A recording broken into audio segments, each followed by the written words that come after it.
Yo, what's going on, everybody out there? This is Popular Stranger, and I'm back at you again today with another MLB 14 The Show Diamond Dynasty gameplay. We are keeping the streak alive with online gameplay, so here is another one. And it's Wednesday, August 13th, so you know what time it is. It's time for another edition of This Week in Major League Baseball. And before we get into this week's topics, I did just want to quickly talk about the gameplay, or actually not so much the gameplay, but the team itself. This will be the last gameplay that I use with this team. A lot of the gameplays I brought you lately have been with the same team, with Stanton and Chris Davis and Nelson Cruz and a lot of those guys, and Robinson Cano. I've had a great time using this team. Definitely my favorite team to play with so far.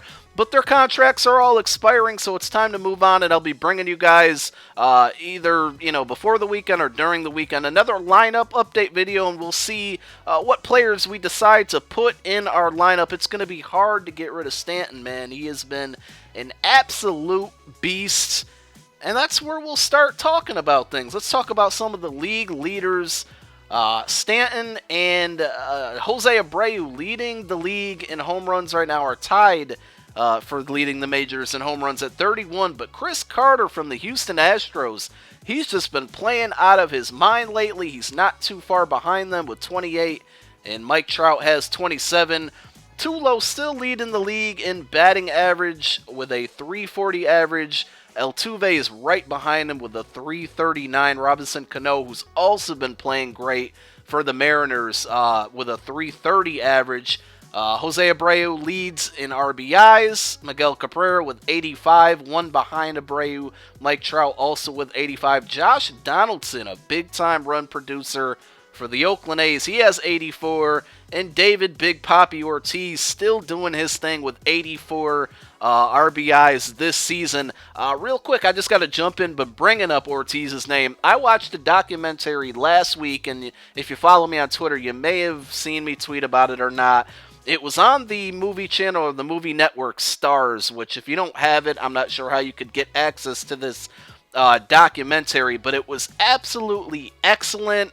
It was called In the Moment.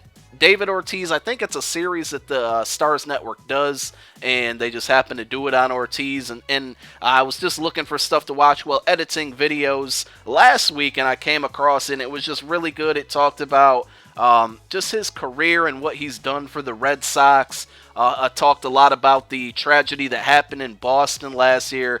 So if you get a chance to check it out, I definitely would go ahead and suggest that. So let's flip it over to the other side of the diamond, the defensive and pitching. Kershaw, earned run average 1.78, so he's leading the majors. Chris Sale with a 2.01. I skipped over King Felix. My bad. He has a 1.95. Chris Sale was absolutely amazing last night. And then Ventura decided to take him out, not let him pitch the ninth inning. And the White Sox almost blew the lead. They did blow the lead, but then they won in extras. But Chris Sale is playing really, really well. And then Johnny Cueto. I don't think this guy gets enough respect because I hear people talk about Felix, Kershaw, Sale, Wainwright.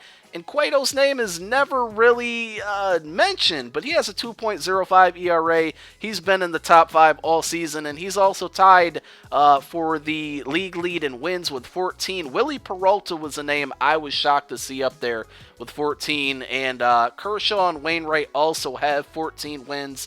Strikeouts, David Price with 205. The next closest is King Felix with 194, so David Price is doing his thing. The Detroit Tigers are not, though. They're struggling, and the Royals, though they lost last night, are playing really, really good baseball. I believe they're a half a game ahead of the Tigers at this point. And then in saves, K-Rod with 36, Greg Holland 35, Trevor Rosenthal of the Cardinals with 35, Craig Kimbrell, who I would have to say is my favorite closer to watch. He's just an absolute beast. He has 34, and so does Rodney from the Mariners. So it kind of escaped my mind, and one thing that I was listening to, watching the Mike and Dan Patrick shows this morning, is that Bud Selig did announce earlier in the year that this would be his last year as commissioner of the Major League Baseball, and the voting for who's going to replace him will be coming up here tomorrow on Thursday. And though I don't really care about who is going to take over, I think Selig has done a great job since he's taken over. And it will kind of be sad to see him go because he's done such a great job. But I'm not really going to talk about who's taking over. Kind of what I wanted to hear from you, and Mike Greenberg was talking about this during the show this morning. What would you do if you were commissioner of Major League Baseball? What changes would you make? Would you make any changes at all? Are you happy with the game? One surprising thing I heard from Dan Patrick this morning when they were just kind of talking about how they can change the game and make it more of a national instead of a regional sport. The average age of a Major League Baseball fan is 47. That is absolutely shocking. Now, I don't have the numbers compared to the other sports. I know they're probably a lot more younger for NFL and NBA. I knew it would be a high number for Major League Baseball, but 47 is just, that's almost 50, man. That's really old, so I was surprised to hear that news. But again, leave it in the comments, man. Let me know what you guys would do, if anything, to change Major League Baseball if you were the commissioner. And that's a topic that I'm going to talk about more in depth in another video. This one's wrapping up. We take the loss here, man. 3-1. We had a very good chance there with just 1 out and 2 on. Actually, bases loaded with just 1 out. And we failed to do anything there. Grounded into a double play and 3-1 loss. I hope you guys enjoyed the gameplay and the discussion. Hit me up on Twitter. Hit me up in the comments section. It's Popular Stranger. I'm out. Peace.